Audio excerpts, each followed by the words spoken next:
Hey everyone, बहुत बहुत स्वागत है सभी का आपके चैनल अनीता शिक्षा पे। चलिए बच्चों, आज हम आरबीएससी का एक इंग्लिश का मॉडल पेपर सॉल्व करने वाले हैं और वो मॉडल पेपर है ये वाला जो आपको आपके स्क्रीन के ऊपर दिखाई दे रहा है। क्योंकि आप लोगों का सिलेबस चेंज हो गया है, पूरा नया सिलेबस है और नया ही जो मार्किंग स्कीम है उसके हिसाब से किस तरह से क्वेश्चंस को करना है वो सारा का सारा हम इसमें डिस्कस करने वाले हैं। आपकी फर्स्ट फ्लाइट बुक के सारे चैप्टर्स और फुटप्रिंट्स विदाउट फीट के भी सारे चैप्टर्स में पढ़ा चुकी हूँ।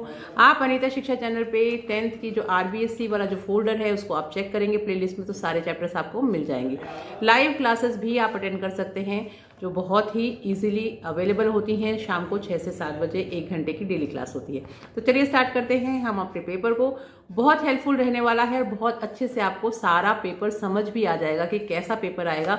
एक बार आप इसको समझ लेंगे, पूरे वीडियो को देखेंगे तो ये आपकी आंखों के सामने से जब पूरा पेपर निकलेगा तो एक दिमाग में पाठ बन जाएगा कि ठीक है, इस तरह के क्वेश्चन आने वाले हैं, ऐसे पैसेज आने वाले हैं, ऐसे क्वेश्चन्स आने वाले हैं और कैसे हम उनको सॉल्व कर सकते हैं। तो चलिए स्टार्ट करते हैं हम अपने पहले मॉडल पेपर को। नमस्कार बच्चों, बहुत बहुत स्वागत है आपका अनीता शिक्षा चैनल पे। और आरबीएससी से जो बच्चे इस बार एग्ज़ाम देने वाले हैं उनके इंग्लिश सब्जेक्ट के लिए मॉडल पेपर नंबर 1 आज मैं आपको सॉल्व करके बताने वाली हूँ। पूरा आपको डिटेल में एक्सप्लेन करूँगी कि किस तरह के जो क्वेश्चंस हैं उनको हम कैसे अटेम्प्ट करें ताकि हम अच्छे नंबर स्कोर कर सकें। तो सबसे पहले देखिए, जैसा कि आप लोग स्क्रीन के ऊपर देख पा रहे होंगे, हमारा जो क्वेश्चन नंबर 1 है वो देखिए यहाँ पर, read the following passage carefully and answer the questions given below. तो इस तरह का आपको एक पैसेज आएगा और इस पैसेज के मार्क्स हैं आपके 6।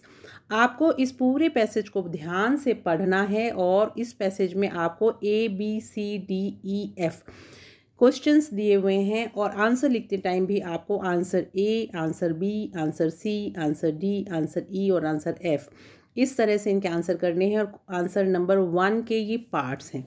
तो चलिए देखते हैं, ये जो पैसेज है इसको हम पढ़ लेते हैं ताकि फिर हम इसके क्वेश्चंस के आंसर्स कर सकें। One of the most widely spread bad habits is the use of tobacco.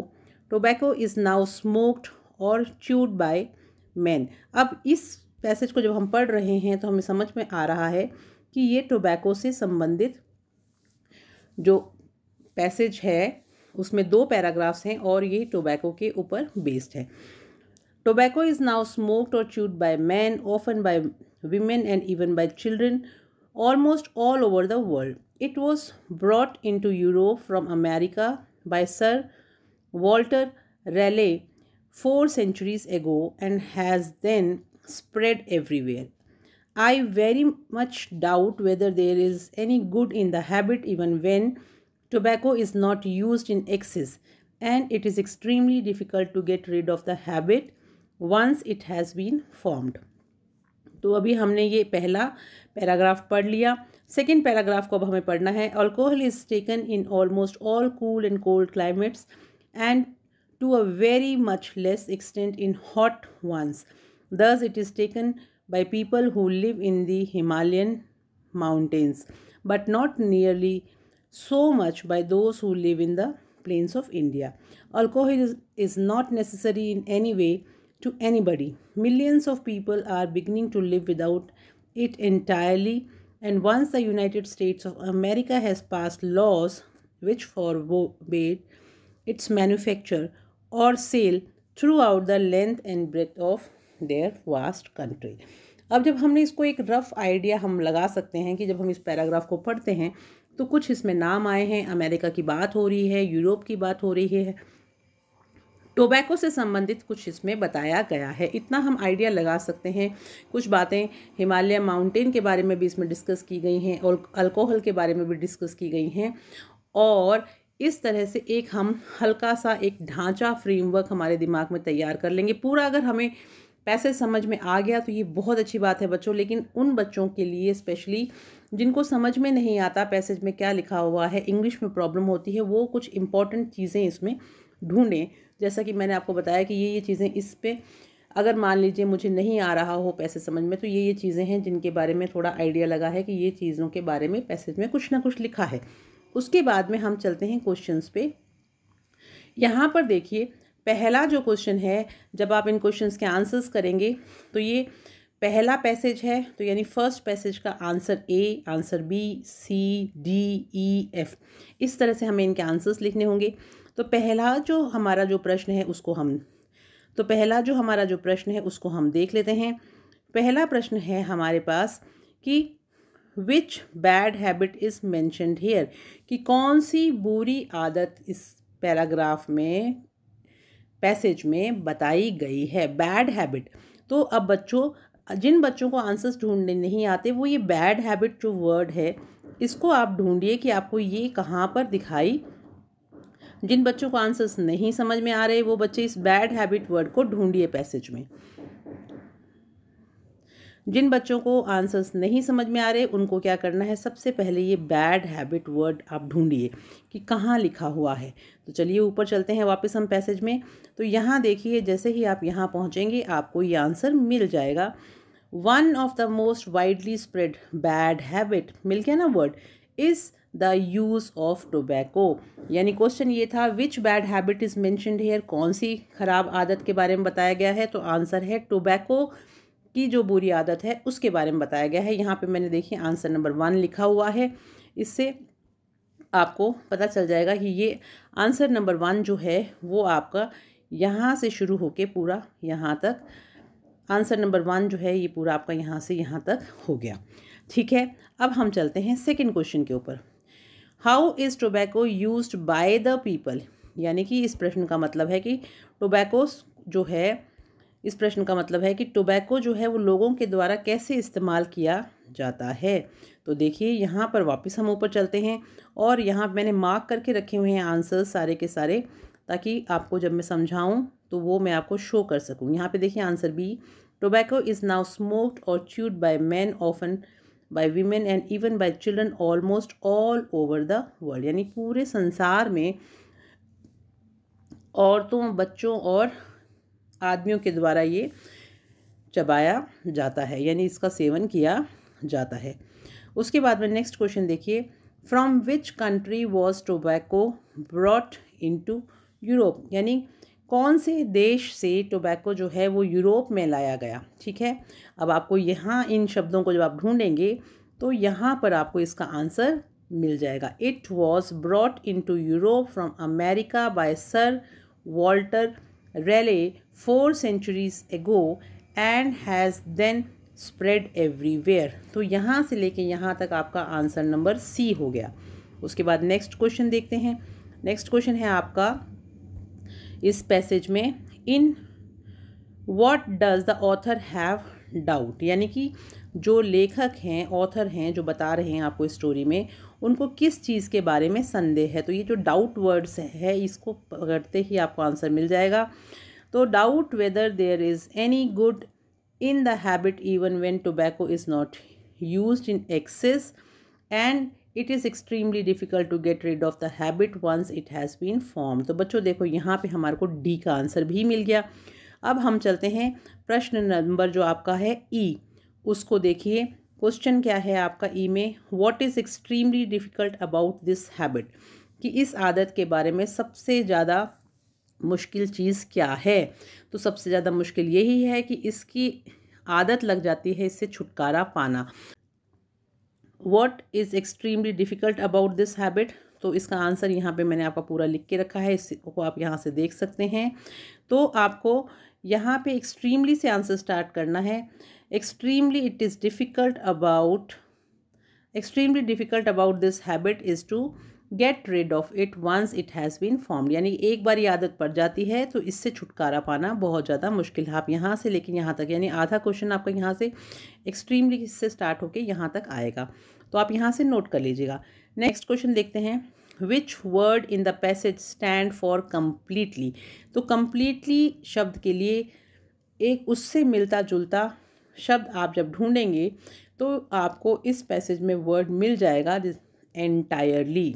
ये इस पैसेज से ही ढूंढ के मैंने लिखा है। तो एक्सट्रीम, कम्प्लीटली का मतलब होता है पूरी तरह से, और एंटायरली का मतलब भी होता है पूरी तरह से। तो ये आपको इस पैसेज में ही इसका आंसर भी मिल गया, यानी ये शब्द भी आपको इसके अंदर मिल गया। तो इस तरह से हमने क्वेश्चन नंबर 1 के A B C D E F यानी 6 प्रश्न करे और वो 6 नंबर के हम कंप्लीट कर चुके।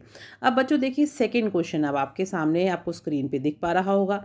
सेकंड क्वेश्चन जो ये है, सपोज यू आर सुमित और Sujata a student of government secondary school Jaipur. की मान लीजिए आप लड़की हैं तो सुजाता नाम लिखेंगे, लड़के हैं तो सुमित नाम लिखेंगे, और आप गवर्नमेंट सेकेंडरी स्कूल जयपुर के छात्र या छात्रा हैं। Write a letter to the headmaster of your school. किसको लिखना है? हेडमास्टर को लिखना है, पत्र लिखना है यानी एप्लीकेशन लिखनी है। Requesting him to allow you to play a friendly cricket match inter class on the school playground. कि आपको उनसे विनती करनी है कि वो विद्यालय के प्लेग्राउंड में ही, विद्यालय के खेल मैदान में आपको एक दोस्ताना क्रिकेट मैच खेलने की परमिशन दे दें जो इंटर क्लास होगा यानी 2 क्लासों के बीच में होगा। You are the captain of your team, और आप अपनी टीम के कैप्टन हैं। तो ये आपको बच्चों लिखना है एप्लीकेशन। अब ये एप्लीकेशन मैंने आप लोगों को लिखी है आप लोगों के लिए, जो मैं आपको दिखा देती हूँ। इस तरह से आपको एप्लीकेशन लिखनी है। आप चाहें तो ये फॉर्मेट ज़रूर याद कर लें ताकि कोई भी तरह की अगर एप्लीकेशन आएगी तो आप लिख पाएंगे। जब भी कभी हम एप्लीकेशन लिखते हैं तो कुछ चीज़ें हमें लिखनी होती हैं। सबसे पहले यहाँ पे एप्लीकेशन लिखने वाला जो होता है सेंडर्स एड्रेस, यानी वो कौन उस एप्लीकेशन को लिख रहा है उसका एड्रेस आता है। आप इस यहाँ पे सेंडर्स एड्रेस लिखते हैं। उसके बाद में आती है डेट, ये लिखनी ज़रूरी है और इसी तरह से लिखनी है जैसे आज 7 दिसंबर 2021 है, ऐसे ही आपको लिखनी है। पहले तारीख, फिर पूरे महीने का नाम शॉर्ट में भी लिख सकते हैं और 2021 ईयर। उसके बाद में आप the headmaster government secondary school Jaipur आपने लिखा क्योंकि ये आपको प्रश्न में दिया हुआ था। उसके बाद में आप लिखते हैं सब्जेक्ट। सब्जेक्ट में आप लिखते हैं किस विषय के बारे में वो पत्र लिख रहे हैं, वो एप्लीकेशन लिख रहे हैं। तो यहाँ पे विषय हमने लिख दिया for playing friendly cricket match, ये आपके क्वेश्चन में दिया हुआ है। ठीक है, पत्र जो है वो आपको हेडमास्टर को लिखना है, गवर्नमेंट सेकेंडरी स्कूल जयपुर के हैं, ये भी आपको पत्र में दिया हुआ था। तो ऊपर से आपने ये चीज़ लिख दी, नीचे यहाँ लिख दिया। अब आप सर या मैम जिस भी तरह से सैल्यूटेशन चाहें वो आप लिख सकते हैं। संबोधन आप कैसे भी कर सकते हैं क्योंकि हेडमास्टर टीचर भी जो है वो महिला भी हो सकते हैं और जेंट्स भी हो सकते हैं। तो मैडम या सर जो भी आप लिखना चाहें वो आप लिख सकते हैं क्योंकि इसमें मेंशन नहीं किया, आपकी मर्ज़ी है। उसके बाद में आप स्टार्ट करेंगे अपने एप्लीकेशन को। तो ये जो पूरी लाइन है इसको आप अगर याद कर लेंगे तो किसी भी एप्लीकेशन में आप इसको सेम टू सेम ऐसा ही लिख सकते हैं जो आप अपने किसी स्कूल के टीचर, क्लास टीचर, हेडमास्टर को लिख रहे हैं। तो यहाँ पे देखिए हमने लिखा है most respectfully I beg to say, बड़े ही आदर से मैं कहना चाहता हूँ, विनती करता हूँ that I am sincere student of class 10th of your school, कि मैं आपके विद्यालय के 10वीं क्लास का छात्र या छात्रा हूँ। या आप लिख सकते हैं किसी भी एप्लीकेशन में। उसके बाद में आप सेकेंड जो पैराग्राफ लिखेंगे उसमें आप बात लिखेंगे कि उसका सब्जेक्ट क्या है, किस बारे में आप एप्लीकेशन लिख रहे हैं।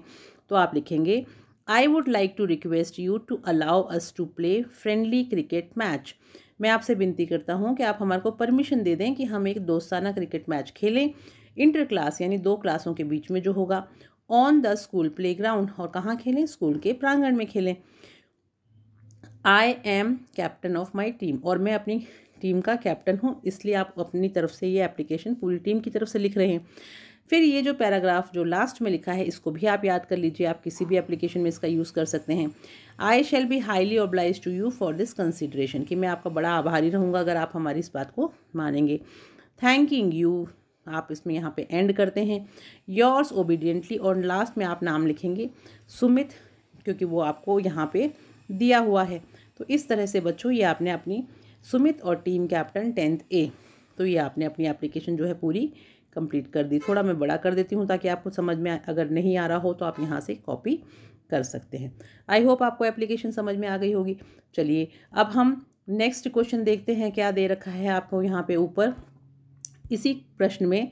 और यानी एक ही जो क्वेश्चन है, क्वेश्चन नंबर जो 2 है उसमें चॉइस है, एक ये है, दूसरा मैंने इसको बी नाम दे दिया है। यहाँ पर you are Parul of 10th class, write an email to your father to send you ₹700 for board exam fee, the email address is ramesh@gmail.com। यानी कि आपका नाम पारुल है, आप 10वीं क्लास में पढ़ती हो और आपको एक ईमेल लिखनी है अपने पिताजी को कि वो आपको ₹700 बोर्ड एग्ज़ाम की फ़ीस भरने के लिए भेज दें। और ये आपको मेल के रूप में लिखना है। तो बच्चों चलिए देखते हैं अब इसको कैसे करना है। नीचे मैंने इसके लिए भी आपके लिए मेल लिख के रखी है, आप यहाँ से देख लीजिए। जो मेल का एक फॉर्मेट होता है कि मेल को हमें किस तरह से लिखनी होती है। मेल हमेशा हम इसी तरह से लिखते हैं। कैसे लिखेंगे वो देखिए आप, कि इस तरह से आपको सबसे पहले एक डब्बा बनाना है। उसके बाद में आपको ये देखिए 1 2 3 और 4 4 पार्ट्स में आपने इसमें लाइन खींच दी। अब आपने इसको यहाँ पे भी लाइन से डिवाइड कर दिया, जैसा कि मैंने बना रखा है। इसको मैं हटा देती हूँ ताकि आप इसको पूरे को समझ जाएं, ठीक है।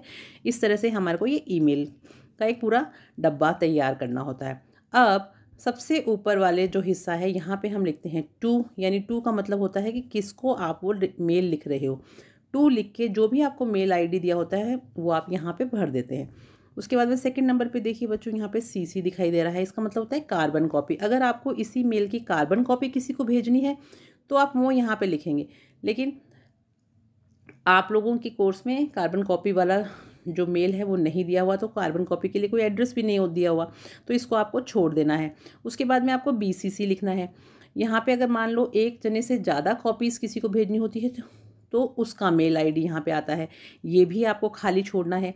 तो आपको सिर्फ लिखना है 2 लिखना है, CC लिखना है और BCC लिखना है। ये आपको बहुत ज़रूरी है सारी चीज़ें लिखना, 2 CC और BCC, इसको आप याद कर लीजिए।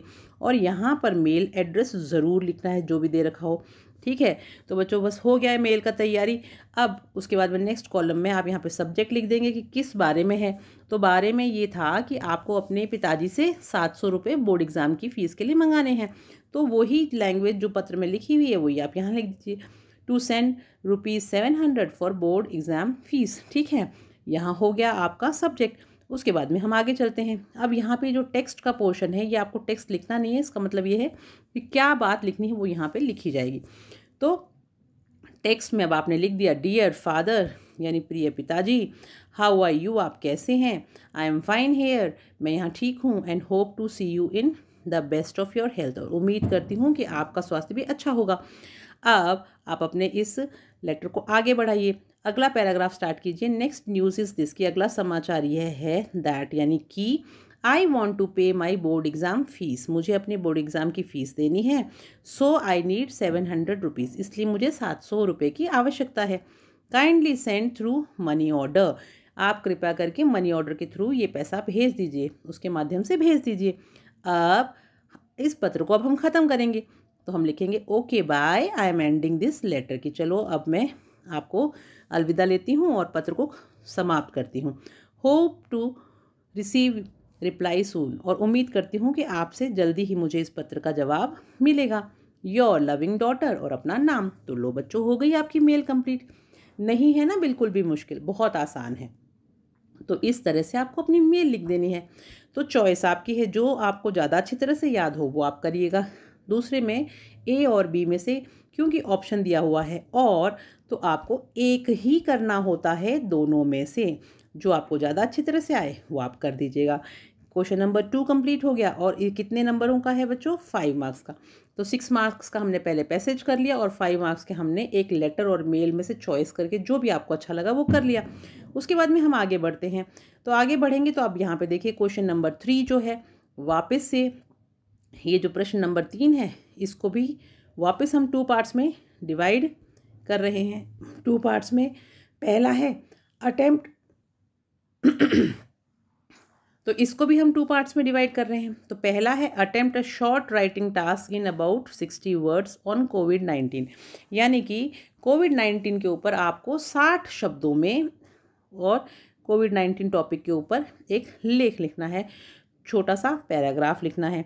उसके बाद में साथ में ही अगर आप चाहें तो दूसरा क्वेश्चन भी अटेम्प्ट कर सकते हैं, क्योंकि यहाँ पे और दिया हुआ है। दूसरा जो क्वेश्चन है, इसी क्वेश्चन 3 का पार्ट A था कि आप या तो कोविड-19 के ऊपर 60 शब्दों में एक शॉर्ट राइटिंग करें, और या फिर आप एक स्टोरी भी लिख सकते हैं। Frame a story based on the outline given below and give suitable title and moral, कि ये जो आउटलाइन दी हुई है इसको पढ़िए और पता लगाइए कि कौन सी कहानी है, और उसके बाद में ये कहानी आप लिख लीजिए। A dog very greedy, butcher's shop piece of bone, goes over the bridge, water stream, sets reflection, wants to get his peace, bark at him, peace falls sad। अब जैसे ही हम इन छोटे छोटे टुकड़ों में इसको पढ़ रहे हैं तो हमें समझ में आ गया कि ये कहानी किस बारे में है बच्चों। ये एक लालची कुत्ते की कहानी है। याद आ गई आपको कि जो एक कसाई की दुकान से एक पीस लेके आता है हड्डी का, फिर वो पानी में अपनी परछाई देखता है और सोचता है कि दूसरा कुत्ता है, उसके पास दूसरी हड्डी है, तो उसको प्राप्त करने के लिए वो उस पर भौंकता है और उसके मुंह से वो हड्डी खुद ही गिर जाती है पानी में, तो जो था वो भी चला जाता है। तो इसलिए लालची ना बने, ये हमें इससे शिक्षा मिलती है। अब ये दोनों जो क्वेश्चन हैं, क्वेश्चन नंबर 3, ये मैं आपको नीचे दिखा देती हूँ, मैंने आपके लिए लिख के रखे हैं। शॉर्ट नाइट जो राइटिंग है उसमें कोविड-19 के ऊपर जो आपको एक छोटा सा लेख लिखना है वो आप यहाँ से चाहें तो याद कर लीजिएगा। इसमें मैंने पूरा इम्पॉर्टेंट पॉइंट्स लिख दिए हैं। कोविड-19 is a communicable virus disease which started in 2019 at Wuhan in China. यानी कि ये एक कम्युनिकेबल वायरस डिजीज़ है जो कि वुहान में चाइना में 2019 में शुरू हुआ। The virus is artificial one, it was made from bats. और ये एक कृत्रिम वायरस है जो कि चमगादड़ों से बनाया गया। It has various strains, it is unseen and unsmell. इसमें बहुत सारी चीज़ें आपको देखने को मिलेंगी कि इसमें एक ना ही तो ये दिखाई देता है और ना ही आप इसको सूंघ के पता लगा सकते हो कोविड-19 को। तो ऐसे कहा जा सकता है कि ये घातक है और इसके लक्षण जो हैं वो स्वादहीनता, यानी स्वाद आता ही नहीं है। इट इज़ डेडली, ये बहुत ज़्यादा घातक है और बहुत सारे रूप हैं। इट हैज़ वेरियस स्ट्रेन्स का मतलब इसके बहुत सारे रूप हैं और वो क्या क्या हैं। इट इज़ अनसीन एंड अनस्मेल्ड, कि यह दृश्य विहीन और गंधहीन है, यह घातक है। इट इज़ डेडली यानी ये घातक है। उसके बाद में its symptoms are tastelessness, fever, bad throat, problem in respiration etcetera. और इस बीमारी के जो लक्षण हैं वो हैं स्वादहीनता, बुखार होना, गले में दर्द होना, गले में किसी भी तरह की कोई प्रॉब्लम होना और सांस लेने में कठिनाई होना। It damages lungs badly and ultimately the patient dies. यहाँ पे देखिए बच्चों, यहाँ पे जो डाइज जो स्पेलिंग है ना, DIES कर लीजिएगा आप इसको। थोड़ा सा यहाँ पे शायद टी जैसा लिख रहा हुआ है लेकिन ये डाइज है, DIES। तो ये हमारे फेफड़ों को नुकसान पहुँचाता है और हम मरीज की आखिर में मृत्यु हो जाती है। Lakhs of people across the world have died, यानी कि इस बीमारी से संसार भर में लाखों लोग मारे जा चुके हैं। For protection, masking, physical distancing and sanitising are needed. और इसकी सुरक्षा के लिए मास्क, शारीरिक दूरी तथा सैनिटाइज़र का उपयोग बहुत ज़्यादा ज़रूरी है बच्चों। तो ये हमने शॉर्ट राइटिंग कर दी कोविड-19 के बारे में। तो ये तो हमने क्वेश्चन 3 का पार्ट 1 कर लिया। चलिए अब हम पार्ट 2 भी देख लेते हैं। शॉर्ट राइटिंग में यहाँ पे स्टोरी भी लिख के रखी है मैंने, आपको याद हो तो आज जैसे भी आपको ये कहानी याद हो आप वैसे लिख सकते हैं, बाकी आप इसको भी याद कर सकते हैं। कहानी का नाम है अ ग्रीडी डॉग। सबसे पहले आप लिखेंगे कि आप क्या लिख रहे हैं, एक स्टोरी राइटिंग लिख रहे हैं, फिर आप लिखेंगे कहानी का नाम, फिर कहानी लिखेंगे और लास्ट में आपको मॉरल भी बताना बहुत ज़रूरी है कि वो जो कहानी है वो आपको क्या संदेश देती है। तो अब देखिए हमने कहानी लिखी है।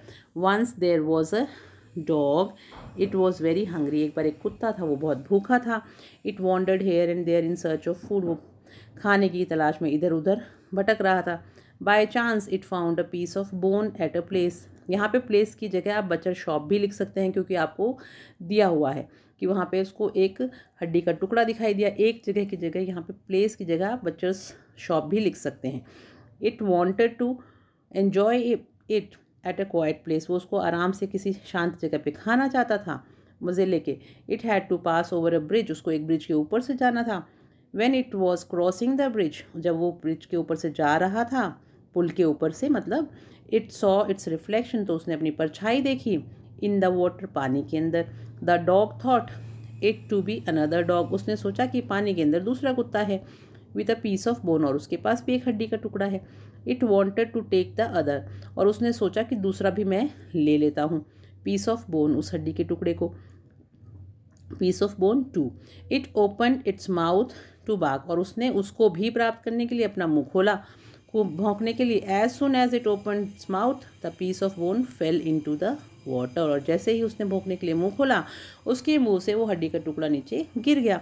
Now the dog was very sad, और अब कुत्ता बहुत उदास था। तो इस तरह से जो खुद के पास था वो भी चला गया। तो कहानी का मॉरल क्या हुआ, यानी इसकी नैतिक शिक्षा क्या हुई? ग्रीड इज़ अ कर्स, यानी कि जो लालच है वो एक बहुत बड़ा अभिशाप है। तो बच्चों ये हमने स्टोरी कंप्लीट कर दी, यानी हमारा जो थर्ड क्वेश्चन था वो भी हमने कर लिया। और थर्ड क्वेश्चन कितने मार्क्स का है बच्चों? थर्ड क्वेश्चन है आपका 5 मार्क्स का। चलिए अब हम चलेंगे नेक्स्ट क्वेश्चन पे, यानी फिल इन द ब्लैंक्स की फोर्थ क्वेश्चन अब आपका यहाँ से स्टार्ट हो गया। हर प्रश्न के उत्तर मैंने लिख रखे हैं, आप यहाँ से पढ़ लीजिए। कीप द फूड कवर्ड और the flies will contaminate it. तो यहाँ पे इन ऑप्शंस में 2 until and, और ये जो और ऑप्शन है ये नेक्स्ट पेज पे है जहाँ से मैंने यहाँ लिखा है, तो यहाँ पे आएगा और। उसके बाद में हम चलते हैं आगे। ये तो आंसर्स हैं पहले वाले क्वेश्चन के, ठीक है। अब यहाँ पे देखिए डी में ये जो और ऊपर ऊपर दिख रहा है ना, ये पहले वाले का ऑप्शन था बच्चों, कंफ्यूज मत होना। अब यहाँ पे सेकेंड क्वेश्चन में dash he is thin he is strong, तो यहाँ पे आएगा 2 ही। नेक्स्ट देखिए question number 3, this is the school where I read, तो यहाँ पे ऑप्शन वेयर आएगा। I saw a soldier who had lost his arms, तो यहाँ पे हु आएगा। मैंने एक सैनिक देखा जिसने अपने बाजू खो दी, यानी उसकी बाजू जो थी वो क्षतिग्रस्त हो चुकी। नेक्स्ट आगे देखिए, Keshav said Rita is busy now, तो ये जो क्वेश्चन है ये आपका इन्वर्टेड कॉमास में दिया हुआ है, तो बच्चों इसको देखते ही आपको समझ में आ जाएगा कि ये क्या है। ये डायरेक्ट से इनडायरेक्ट में बदलने का प्रश्न आ गया। तो इसका आंसर, ये जो राइट आंसर है वो मैंने आपके लिए टिक किया है। Keshav informed that Rita was busy then, ये इसका सही आंसर है, क्योंकि नाउ जो है वो हमारा देन में चेंज हो गया और यहाँ पर इन्फॉर्म्ड आ जाएगा। नेक्स्ट देखिए वापस से हमारा ये डायरेक्ट से इनडायरेक्ट में चेंज करने का क्वेश्चन है। The teacher said you are suspended, teacher ने कहा कि तुम्हें निलंबित कर दिया गया है। तो the teacher informed me that I was suspended, कि टीचर ने मुझे इस चीज़ की जानकारी दी, सूचना दी कि भाई आपको सस्पेंड कर दिया गया है, तो ये इसका सही आंसर है। नेक्स्ट देखते हैं, fill in the blanks with the correct forms of the verb given in the bracket. सारे आंसर्स मैंने आप लोगों के लिए लिख के रखे हैं, आप यहाँ से देख लीजिएगा। तो पहला है he dash back my amount the next week, तो विल पे आएगा यहाँ पे। He will pay back my amount the next week, he will pay back my amount the next week. Next देखिए, the water in the pond froze last night, और यहाँ पर ये देखिए वर्ड्स दिए हुए हैं, इन्हीं वर्ड्स को यूज़ करके हमें सही तरीके से इनको, यदि कि हर एक का चारों के 4 दिए हुए हैं, इनको ही इन सेंटेंसेस में फिल करना था। तो पहला जो है वो हमने फिल किया, he will pay back my amount the next week, अगले हफ्ते की बात चल रही है इसलिए विल पे आएगा। The water in the pond dash last night, पिछली रात की बात चल रही है और फ्रीज का यूज़ करना है तो फ्रोज हो जाएगा, जम गया, पानी जम गया पिछली रात को। Mother dash food before father came, यहाँ पे कुक यूज़ करना है कि पिताजी के आने से पहले माँ ने खाना बना लिया। Next, my father always dash in the morning, मेरे पिताजी हमेशा लेते हैं, तो टेक यानी लेना, तो टेक्स हो जाएगा, ठीक है।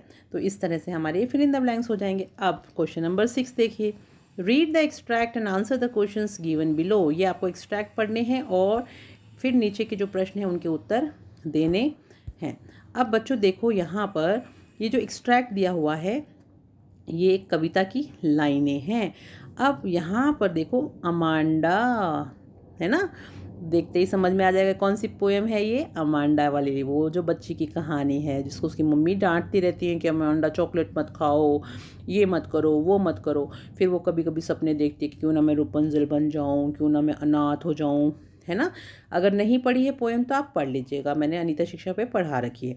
चलिए उसके बाद में अब पहला जो प्रश्न है इसी का वो ये है, राइट ट्रू और false for the given sentences, यानी अब इस पूरे को आप पढ़ेंगे ऊपर जो पंक्तियाँ दी हैं और इन प्रश्नों के उत्तर देंगे। अमांडा इज़ ए बॉय, गलत, फॉल्स, क्योंकि अमांडा लड़की है।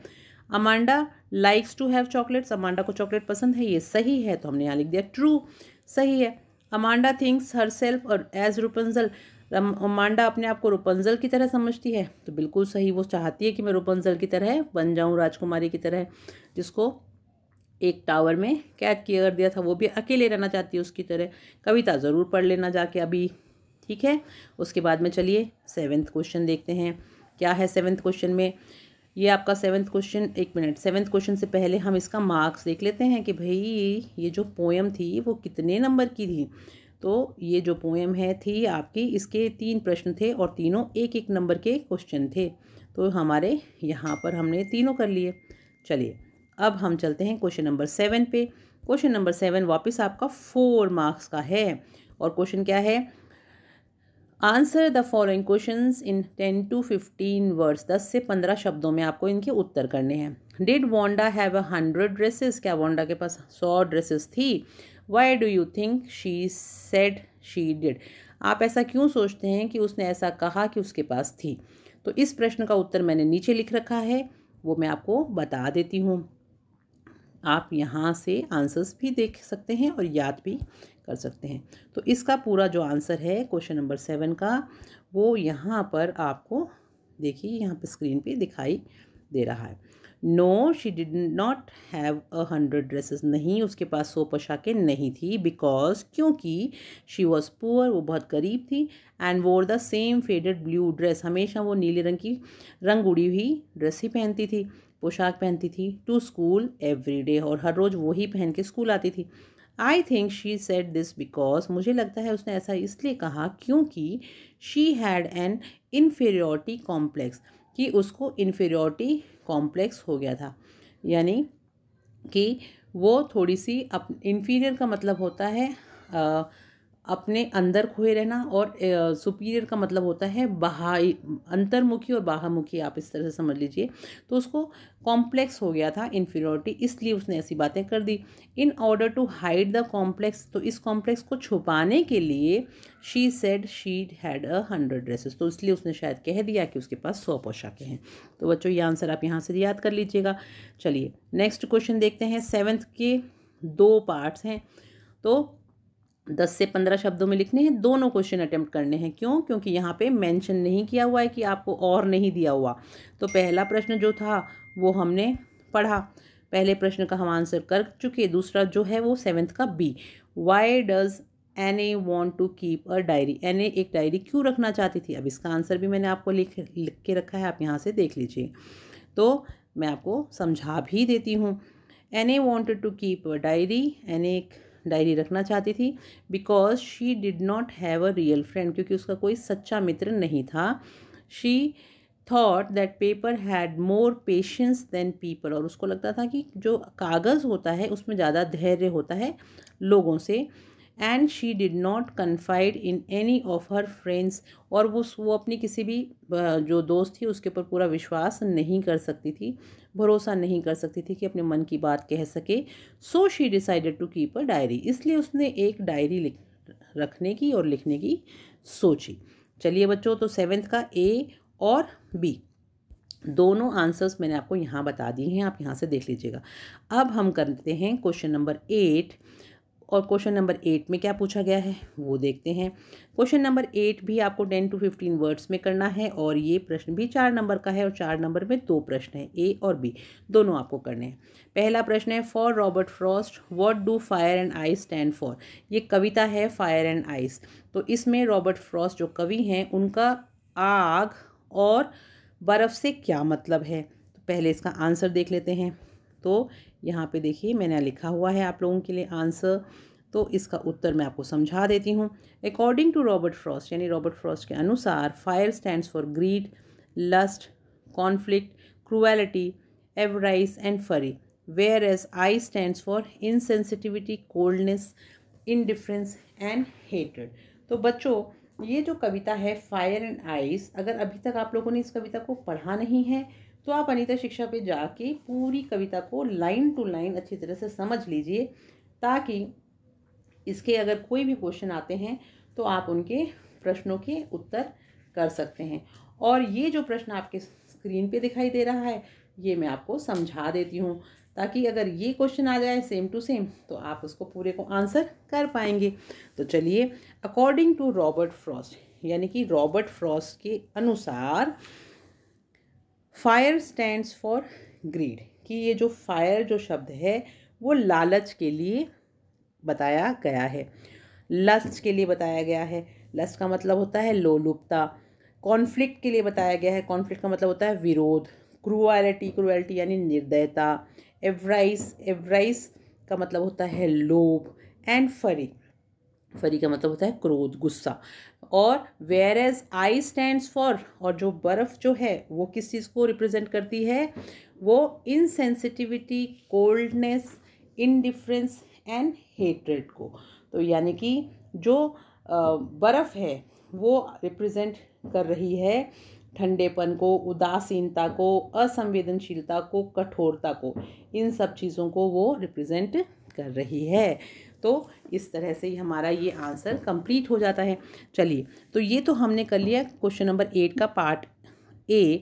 और अब क्वेश्चन नंबर 8 का पार्ट बी भी हम यहाँ पे मैंने आपको आंसर लिख रखा है, लेकिन पहले क्वेश्चन पढ़ लेते हैं कि क्या क्वेश्चन है बी में। क्वेश्चन नंबर 8 के बी में क्वेश्चन क्या है, चलिए। तो 4 नंबर का जो प्रश्न है उसमें से एक मैंने आपको समझाया, ए, और अब हम बी पढ़ेंगे। Mention 3 things that humans do and animals don'ts, कि वो 3 चीज़ें बताइए जो कि इंसानों में होती हैं और जानवरों में नहीं होती हैं। और ये जो पोएम है आपकी एनिमल्स, उसमें से प्रश्न लिया गया है। तो बच्चों आंसर्स देख लीजिए आप इसके, पूरा आंसर जो है वो मैं आपको एक्सप्लेन कर देती हूँ। Humans keep complaining about their situation, मनुष्य हमेशा अपनी परिस्थिति के बारे में शिकायत करता रहता है। They do bad things and then repent about doing them later, पहले बुरी चीज़ें करते हैं और उसके बाद में उसके लिए वो पश्चाताप भी करते हैं, दुखी भी होते हैं बाद में। Humans have never ending desire, उन मनुष्य की जो हैं वो कभी भी ना ख़त्म होने वाली इच्छाएं होती हैं। टू पॉजेस थिंग्स, की वो चीज़ों को अपने पास में रखें, प्राप्त करके रखें। They run after materialistic things, वो जो भौतिक चीज़ें होती हैं उनके पीछे भागते रहते हैं। Animals on the other hand don't do any of these things, जबकि दूसरी तरफ अगर इसके विपरीत देखा जाए तो जो जानवर होते हैं वो ऐसा कुछ भी नहीं करते। They are placid, self contented and lives peaceful life, वो बहुत शांत होते हैं, सेल्फ कंटेन्ड होते हैं, यानी अपने आप से संतुष्ट होते हैं और बहुत ही शांतिपूर्ण जीवन जो है वो जीते हैं। They never complain and cry like humans, वो कभी भी शिकायत नहीं करते और रोते भी नहीं हैं इंसानों की तरह। इसलिए बच्चों कि वो ये कहता है कि 3 चीज़ें जो इंसानों में होती हैं लेकिन जानवरों में नहीं होती, यानी सारी बुराइयां ही हैं इंसानों में एक तरह से देखा जाए तो। आगे देखिए, तो चलो बच्चों 9th क्वेश्चन देखते हैं क्या है। Answer the following questions in 10 to 15 words, 10 से 15 शब्दों में आपको इन प्रश्नों के उत्तर करने हैं। प्रश्न है आपका 4 नंबर का और 2 भागों में बांटा गया है, यानी ए और बी। तो ए और बी का मतलब है कि ये जो क्वेश्चन है ये 2-2 नंबर के हैं और दोनों ही प्रश्न आपको अटेम्प्ट करने हैं, ए बी और बी बी। तो एक प्रश्न है, how does the thief think Anil will react to the theft, यानी जो चोर था उसने क्या सोचा कि अगर वो चोरी करेगा तो अनिल किस तरह से प्रतिक्रिया करेगा। तो यहाँ पर देखिए क्वेश्चन नंबर जो 9 है उसका हमने आंसर लिख के रखा है। और आंसर क्या है, आंसर है आपका द थीफ थॉट, चोर ने सोचा, दैट एन ऑन डिस्कवरी, यानी अगर जब इस चीज़ की खोज हो जाएगी या पता चल जाएगा द थेफ्ट की चोरी हुई है, Anil's face would show a touch of sadness, उसका जो चेहरा है वो उसके ऊपर बहुत उदासी दिखाई देगी। The sadness would not be for the loss of money, और ये जो उदासी है वो पैसे के खो जाने की वजह से नहीं होगी कि नुकसान हो गया, but for the loss of trust, लेकिन भरोसा खो जाने का जो दुख होगा उसके कारण होगा। Who is Fowler and what is his first authentic thrill of the day? तो क्वेश्चन ये है कि आखिर फाउलर कौन था और उसका उस दिन का सबसे पहला जो थ्रिल था वो क्या था, यानी एक्साइट। चलिए आंसर देखते हैं। Fowler is a writer, Fowler एक लेखक है। Who has come to meet Ausable, वो ऑजिबल से मिलने आया है। He expected that he would encounter a romantic adventure, और उसने ये उम्मीद करी थी कि उसको वहाँ पर कुछ ना कुछ रोमांचक एडवेंचर देखने को मिलेगा। His first authentic thrill of the day came, और उसका सबसे पहला जो रोमांचक जो चीज़ उसकी उस दिन में हुई वो ये थी कि when he saw a man in Ausable's room pointing a pistol towards Ausable and himself, कि जब उसने ऑजिबल के कमरे में एक ऐसा व्यक्ति देखा जिसने बंदूक तान रखी थी उसके ऊपर और ऑजिबल के ऊपर। तो ये देख रोमांचक चीज़ सबसे पहली उसको उस दिन दिखाई दी। नेक्स्ट क्वेश्चन देखते हैं, क्वेश्चन नंबर 10। क्वेश्चन नंबर 10 में क्या पूछा गया है बच्चों, वो देखिए। अब क्वेश्चन नंबर 10 में सिर्फ एक ही प्रश्न है, what made the women in the control centre look at the narrator strangely, कि कंट्रोल सेंटर में जो महिला थी उसने ऐसा क्या देखा कि वो बड़े ही विचित्र तरीके से नरेटर को देख रही थी। अब ये एक ही क्वेश्चन है और 3 नंबर का है, तो इसका आंसर हम देख लेते हैं। आंसर नंबर 10, तो आंसर 10 यहाँ पर देखिए बच्चों, मैं समझा देती हूँ आपको। The women in the control centre looked at the narrator strangely, कि वो जो महिला थी कंट्रोल सेंटर पे उसने उस नरेटर को बड़े ही अजीब तरीके से क्यों देखा, विचित्र तरीके से। Because the narrator asked her, क्योंकि नरेटर ने उससे पूछा अबाउट द ब्लैक एरोप्लेन, काले हवाई जहाज के बारे में। And she saw no one, उसने किसी को भी नहीं देखा था except the narrator's in the sky during the storm, तूफान के समय उसने सिर्फ नरेटर के ही हवाई जहाज को स्ट्रोम में तूफान में देखा था और किसी को आसमान में देखा ही नहीं। Even the radar showed only the narrator's plane that night in the sky, और यहाँ तक कि जो रडार था यानी जो मशीन थी वो भी सिर्फ एक ही हवाई जहाज होने की उपस्थिति के बारे में बता रही थी आसमान में, तो कोई दूसरा हवाई जहाज था ही नहीं। तो उसको बड़ा अजीब लगा कि ये दूसरे हवाई जहाज के बारे में क्यों पूछ रहा है, इसलिए उसने उसको अजीब तरीके से देखा। चलिए अब हमारा क्वेश्चन नंबर 11 है, ये भी आपका एक ही क्वेश्चन है और 4 नंबर का है। तो क्वेश्चन देख लेते हैं। What was the cause of Matilda's ruin, how could she have avoided it, यानी मटिल्डा के बर्बाद होने का क्या कारण था और वो इससे कैसे बच सकती थी, कैसे इसको अवॉइड कर सकती थी। तो बच्चों आंसर देखिए, इसका आंसर है आपकी स्क्रीन पे। मटिल्डा बोरोड अ मार्वलस डायमंड नेकलेस, मटिल्डा ने उधार लिया था एक बहुत ही शानदार डायमंड का हीरो का हार from her friend to attend a ball, अपनी दोस्त से लिया था कि मैं एक बॉल पार्टी डांस पार्टी में जा रही हूँ उसके लिए। अनफॉर्चुनेटली, दुर्भाग्यवश, शी लॉस्ट इट, उसने उसको खो दिया। Matilda could have avoided the miserable life, और यहाँ पे मिजरेबल की आप स्पेलिंग सही कर लीजिएगा कि मटिल्डा जो है वो इस मिजरेबल लाइफ को अवॉइड कर सकती थी, यानी इससे बच सकती थी। That she and her husband had to resort by confessing to Madam Forestier's that she had lost the necklace, और उसके लिए क्या करना पड़ता उसको और उसके हस्बैंड को अपने आप को मैडम फॉरेस्टर के सामने कन्फेस कर लेना चाहिए था, यानी अपनी गलती को मान लेना चाहिए था कि भाई हमसे वो हार गुम हो गया है, तो शायद वो इस तरह की समस्या से बच सकते थे। तो बच्चों इस तरह से देखो, हमने ये पूरा पेपर जो है वो मैंने आपको पूरा सॉल्व करके बताया है। आप आंसर्स भी लिख लीजिएगा और इसको समझ भी लीजिएगा पूरा पेपर।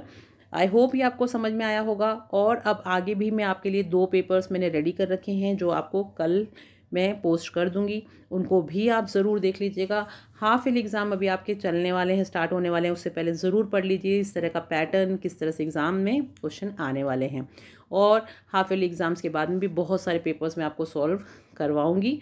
अभी आपको 3 पोस्ट कर रही हूँ, पहला आपको मैंने पोस्ट कर दिया है, 2 और मैं पेपर आपको पोस्ट करूँगी, तो आप ज़रूर पढ़िएगा। और अगर आपको इससे हेल्प मिलती है तो please share to all your friends, अपने सभी दोस्तों को जो भी 10वीं की परीक्षा दे रहा है सबको शेयर करिए, और अपने टीचर्स को भी कहिए कि बच्चों को सबको शेयर करें जिनको भी वो जानते हैं। बहुत हेल्पफुल होगा बच्चों आपके लिए, और सभी के नंबर बहुत अच्छे आए इंग्लिश में, यही मैं एक्सपेक्ट करती हूँ। और अगर अच्छा लगा हो तो प्लीज़ जाने से पहले लाइक, सब्सक्राइब और शेयर करना मत भूलना, और कमेंट भी करना कि आप लोगों को समझ में आया तो कैसा लगा। तो बच्चों कैसा लगा आपको ये पेपर? आई होप आपको पूरा पेपर समझ में आ गया होगा और आपके लिए बहुत हेल्पफुल भी होगा जो बच्चे बोर्ड का एग्जाम दे रहे हैं। इंग्लिश बिल्कुल डिफिकल्ट नहीं है, English is a very interesting subject और बहुत ही आसान भी है। आप लोग भी मुझसे सहमत हो गए होंगे। चलिए मिलेंगे नेक्स्ट क्लास में। अगर आपको पेपर अच्छे से समझ में आया हो तो जाने से पहले चैनल को लाइक, सब्सक्राइब और शेयर करना बिल्कुल मत भूलिएगा। अपने ज़्यादा से ज़्यादा फ्रेंड्स के साथ शेयर कीजिएगा ताकि उनको भी अंग्रेजी आसान लगने लगे। लाइव क्लासेस भी अटेंड किया कीजिए, शाम को 6 से 7 बजे होती हैं। आई होप सब कुछ आपको समझ में आ गया होगा। चलिए चलते हैं, मिलेंगे नेक्स्ट क्लास में। तब तक आप लोग पढ़ते रहिए और सेफ रहिए। Thank you.